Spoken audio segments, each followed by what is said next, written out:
आप लोग गवाह बनने जा रहे हैं मेरे साथ इस चैनल के नए सफ़र में, जहां आप अभी बहुत कम सब्सक्राइबर देख रहे हो। जल्द ही आप यहां एक बड़ी भीड़ देखने जा रहे हो। नमस्कार और जय मसीह की। मेरा नाम अभिनव सिंह है और मैं प्रभु का दास हूं। स्वागत है आपका बाइबल मंथन में।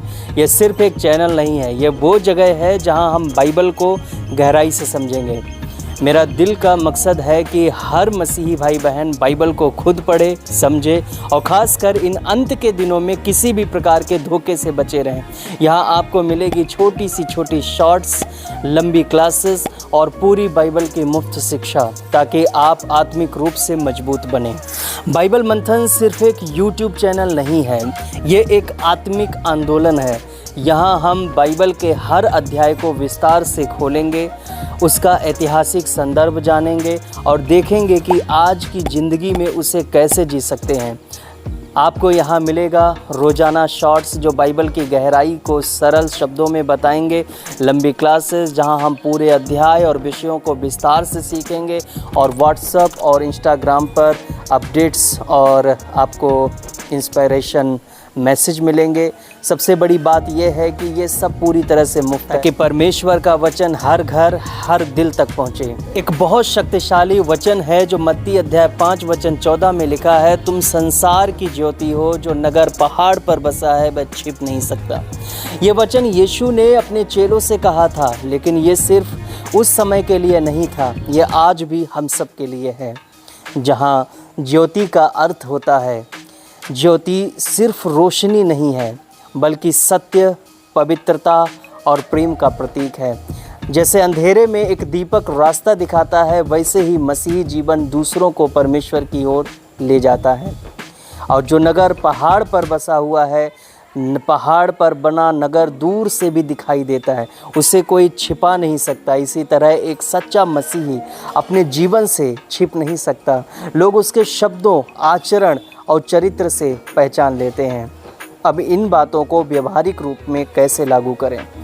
ऑफिस या स्कूल में जब बाकी लोग झूठ बोले तो आप सत्य बोलकर अलग दिखाई दें। सोशल मीडिया पर जब लोग व्यर्थ बातें शेयर करें तो आप परमेश्वर का वचन साझा करें। जब आपका कोई दोस्त उदास हो तो आप उसे परमेश्वर का वचन देकर हिम्मत दें। लोग आपके जीवन को देखकर कहें, इसमें कुछ अलग है। मान लीजिए किसी कमरे में घना अंधेरा है, सब लोग ठोकर खा रहे हैं, रास्ता नहीं देख पा रहे हैं। अब अगर सिर्फ एक छोटी सी मोमबत्ती भी जला दी जाए तो सबको रास्ता साफ दिखने लगता है। उसी तरह आपका जीवन उस अंधकार में दुनिया में एक ज्योति है। हो सकता है आप सोचें कि मेरी गवाही से क्या होगा, लेकिन याद रखिए, अंधेरे को दूर करने के लिए ज़्यादा नहीं, सिर्फ थोड़ी सी रोशनी काफ़ी होती है। एक छोटे से कस्बे में राजेश नाम का एक व्यक्ति रहता था। वह कई समस्याओं से घिरा हुआ था।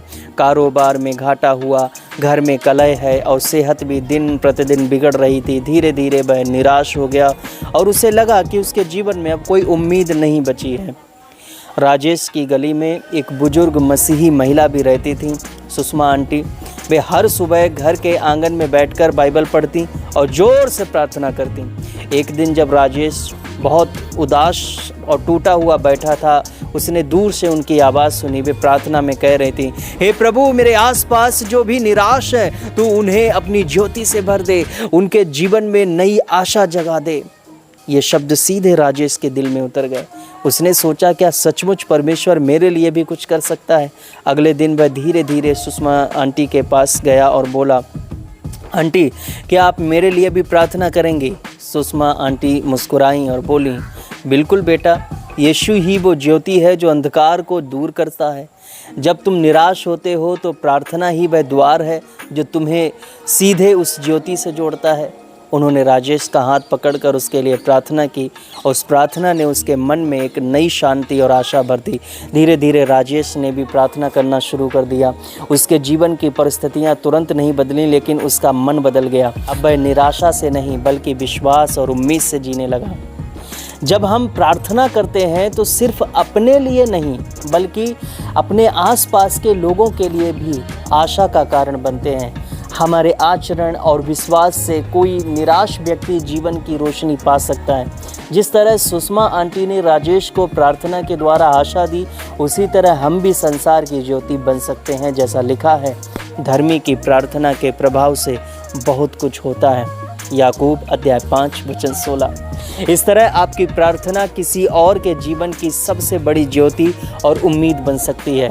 आज की दुनिया में बहुत अंधकार है, झूठ है, लालच है, हिंसा और आत्मिक ठंडापन है, लेकिन यीशु हमें बुलाते हैं कि हम उस अंधकार में ज्योति बने।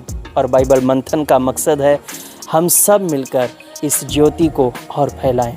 दोस्तों, अगर आपको इस चैनल की यह पहली वीडियो अच्छी लगी और आप चाहते हैं कि आपके जीवन में परमेश्वर का वचन और गहराई से काम करे, तो अभी इस चैनल को सब्सक्राइब करें और बेल आइकन दबाएं। इस वीडियो को अपने दोस्तों और परिवार के साथ ज़रूर शेयर करें, ताकि ज्योति सिर्फ आपके जीवन में नहीं बल्कि पूरे समाज में फैल जाए। यह तो सिर्फ एक डेमो वीडियो है, मैं तो इस पर पूरी बाइबल स्टडी शुरू करूंगा। इसीलिए इस चैनल के साथ बने रहिएगा। आप लोग गवाह होंगे मेरे साथ कम सब्सक्राइबर से कई अधिक सब्सक्राइबर तक। समझ लेना, प्रकाश फैल रहा है। बाइबल मंथन, जहां आत्मा को मिलता है ज्ञान और जीवन को मिलता है प्रकाश। सब्सक्राइब करना ना भूलें।